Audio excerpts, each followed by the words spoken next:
I haven't tested it yet. I don't know if it will work. That wind is quite strong. I'm taking on water, so I can feel it.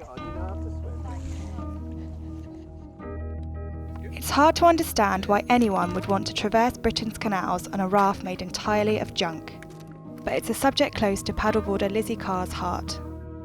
She has a very personal connection to the water, having started paddleboarding after a battle with cancer when she was just 26. It was a great place for me to kind of just gather my thoughts, and it was peaceful and calming, and just seeing all that rubbish in them and the pollution in them. You know, it's sad and it's not a nice experience, not for anyone paddling on it and not for the wildlife that have to live with it. The canals and rivers were there for me to help restore my health, and I relied on them, and they were a constant source that I could rely on to kind of make me feel good.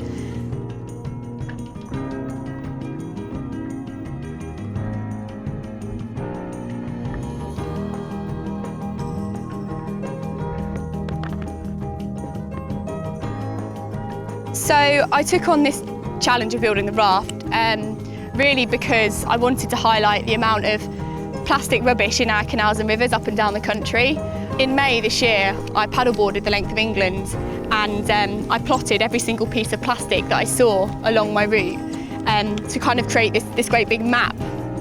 Noticing the huge amount of littering on our waterways, Lizzie challenged herself to make something of it. I never set out on this challenge to kind of name and shame key areas of the country that were really kind of prolific for plastics, but equally it's really important to raise awareness of them so that we can tidy them up and improve them and make them more desirable. There were 4 areas that I identified as being particularly prolific: Tamworth, Coventry, Stoke-on-Trent and Manchester. The most frequent offender was probably the plastic bottles, followed closely by plastic bags, shopping trolleys, all that kind of stuff.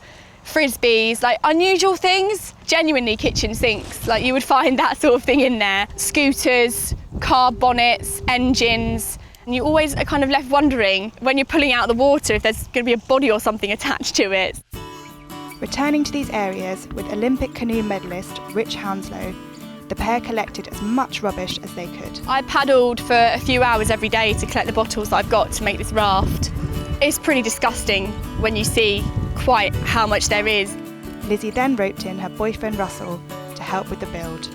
Basically a plait of bottles to go round the raft to show how many bottles that we've found. Even the odd bottle with a little bit of wee. I think we're doing very well. Apart from the decoration, we're about there. Today has been quite worrying. I don't think I slept very well last night, panicking about whether my raft would float. It's good? Yeah, happy? Yeah. I think it'll be a lot more unstable than normal paddleboarding. I do feel quite nervous. I think I'm trying to procrastinate. I don't want to go. It was all fun when I thought the idea up. Paddle! It worked! I think people need to kind of fall back in love with their waterways because you never know when you're going to need them.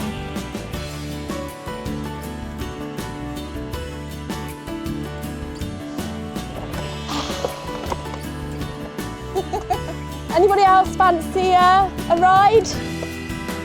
Anyone? Someone?